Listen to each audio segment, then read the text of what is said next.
Segundo bloque de nuestro consultorio abierto, continuamos desarrollando el tema de EPOC, muy importante y que entre los fumadores quizás poco se conozcan. Muchos de los fumadores aprenden de qué se tratan todas las enfermedades que derivan de este hábito cuando ya las padecen, como un enfisema, una bronquitis crónica o ya el temido cáncer al pulmón. Vamos a continuar hablando de estos temas. Ya incorporamos a partir de ahora a nuestro especialista, nuestro cardiólogo Gabriel Vázquez, que nos brinda algunos conceptos para los fumadores. El doctor Gabriel Vázquez es especialista en cardiología. Se desempeña como jefe del servicio de cardiología del Sanatorio Parque y es médico del staff del Centro Médico Luques. Bueno, el fumar es una adicción en donde el común denominador de esta droga que genera esta adicción es la nicotina. Esta adicción va a producir en el organismo una dependencia física y psíquica, lo que va a llevar al paciente en busca de esta droga para paliar esa necesidad. ¿Por qué yo debo dejar de fumar? Debo dejar de fumar porque el tabaquismo es la primera causa de enfermedad evitable y de mortalidad en Argentina. Hay múltiples razones por las cuales uno tiene que dejar de fumar si es fumador. Entre ellas se mencionan enfermedades cardiovasculares, enfermedades digestivas, pulmonares y también los diferentes tipos de cánceres. El cigarrillo contiene numerosas sustancias químicas, alrededor de 4.500 a 4.700 sustancias químicas nocivas para nuestro organismo y potencialmente cancerígenas. Entre ellas, la más conocida de todas es la nicotina. Pero no solamente esta, sino también tiene alquitrán, monóxido de carbono, tiene otras sustancias químicas como por ejemplo amoníaco, etcétera, que son todas potencialmente cancerígenas y los cuales nos hace un daño muy grave a nuestro organismo. ¿Cómo afecta el tabaco a mi cuerpo? De diversas maneras, como dijimos anteriormente. Una de ellas es a nivel del sistema cardiovascular. La nicotina, entre otras sustancias químicas, produce una estrechez de nuestras arterias, produciendo enfermedad coronaria y predisponiendo al infarto agudo de miocardio, angina de pecho, etc. Así también como a nivel cerebral puede producir ataques, accidentes cerebrovasculares por el mismo mecanismo fisiopatológico, es decir, la obstrucción de dichas arterias. Esto a nivel cardiovascular también puede producir estrechez a nivel de las arterias de nuestras piernas, produciendo lo que se llama claudicación intermitente, cuando la persona camina cierta cantidad de cuadras y debe parar porque sus músculos le falta irrigación. Esto comúnmente también se llama como síndrome de mirador de vidriera, porque el paciente camina y para porque le falta irrigación en sus piernas.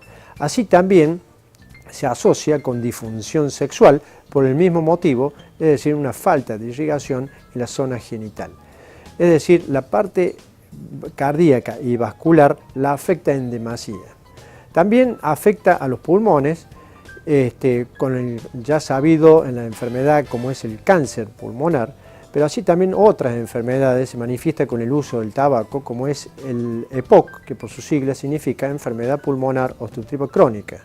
También enfisema, bronquitis asmática, etc. Son todas patologías estas que se la asocian al hábito tabáquico. ¿Cuáles son los primeros signos que presenta un paciente que va a sufrir EPOC? A ver, en realidad no hay un síntoma previo. ¿Qué pacientes uno debe sospecharlo? ¿En qué pacientes uno debiese investigarlo? A ver, fundamentalmente en todo paciente que esté expuesto a factores de riesgo. Dígase tabaquismo, dígase exposición a combustibles de biomasa, o que tengan antecedentes de familiares muertos por EPOC a edades tempranas, ¿de acuerdo? Pacientes que son asmáticos y que fuman, pacientes que han tenido infecciones groseras en la infancia o tuberculosis. Estos pacientes tienen factores de riesgo para, si a eso se le suma la cuestión clínica, que sean pacientes que se agiten o que tengan disnea de esfuerzo, pacientes que tosan en forma regular o que tengan expectoración en forma crónica, son los síntomas que uno debiese alertar o que a uno le debiesen llamar la atención para investigarlo. ¿Cuál es la herramienta básica para el diagnóstico de esta patología fuera de la historia clínica y de ver los factores de riesgo del paciente? La espirometría. ¿En qué consiste o qué es una espirometría? Es una prueba muy fácil pero muy importante. Solo tendrá usted que soplar por la boquilla de este aparato. Ah, bueno. ¿Y para qué sirve esto? Sí, yo se lo cuento. Es muy sencillo pero muy importante porque nos va a decir cómo se encuentran sus pulmones. Nos mide dos aspectos muy importantes para el diagnóstico. Por un lado, cuánto aire puede sacar de los pulmones en un segundo, es lo que se llama el FEP_1, y por otro lado, la cantidad total de aire que puede expulsar.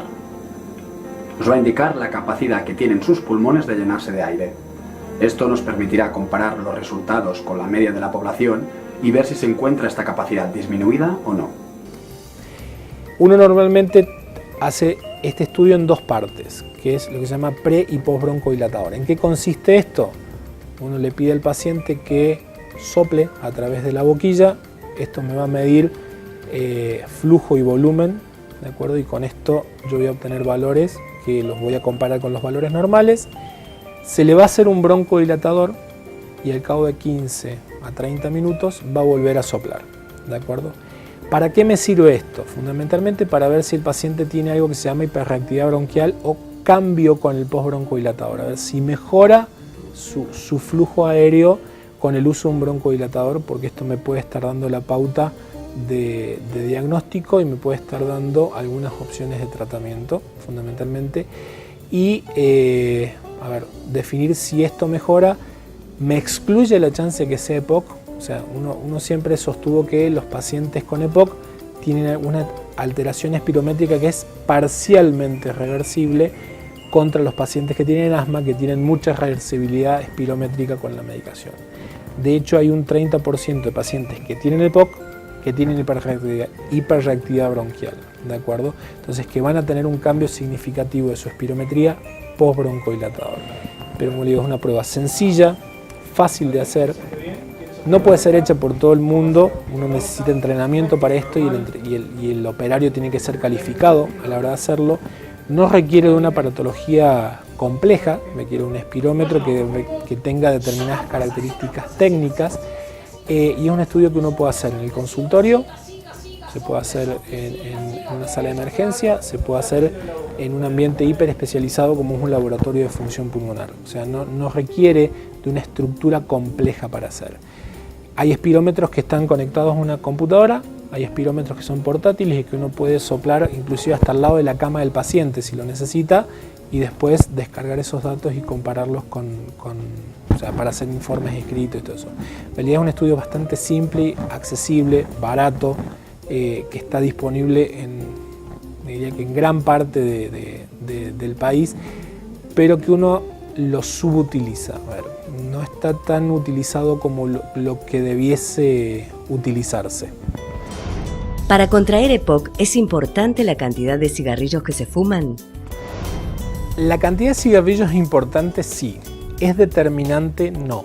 A ver, ¿qué diferencia uno tiene en esto? Una de las cosas que pautábamos es que la carga tabáquica mínima para desarrollar enfermedad se estableció en 10 paquetes año. Esto es un número taxativo, ¿tá? ¿Cómo se llega a ese número?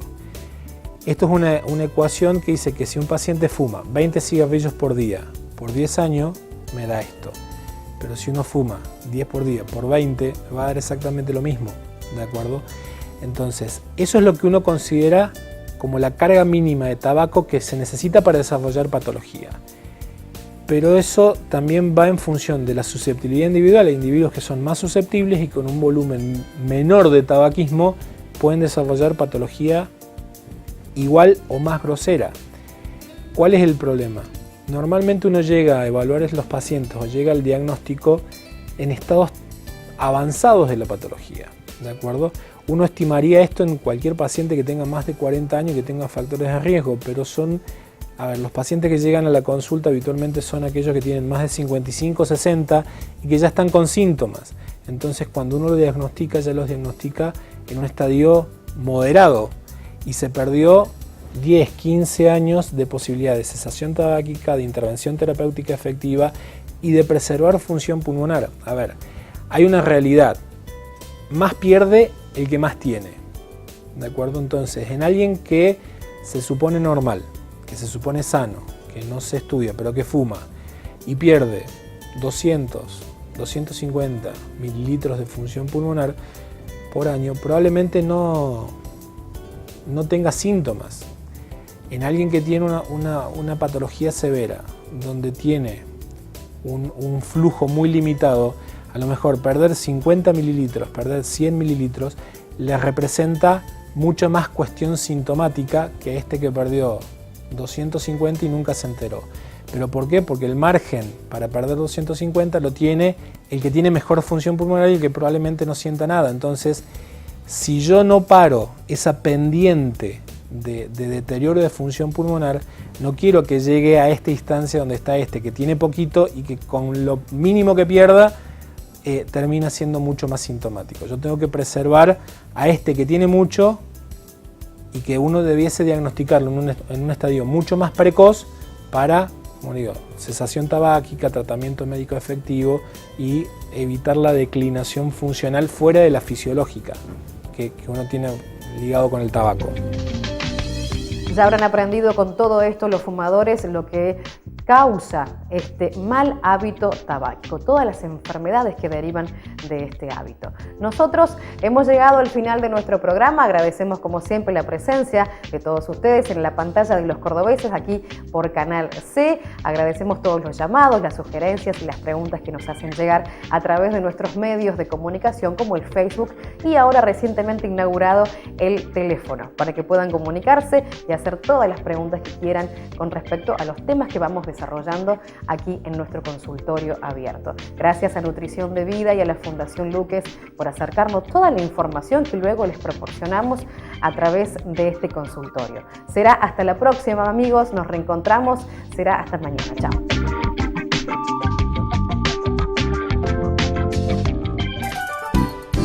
Consultorio Abierto, un espacio dedicado a la comunidad, creado por Nutrición de Vida Sociedad Anónima, fabricante de alfajores Crelech Light.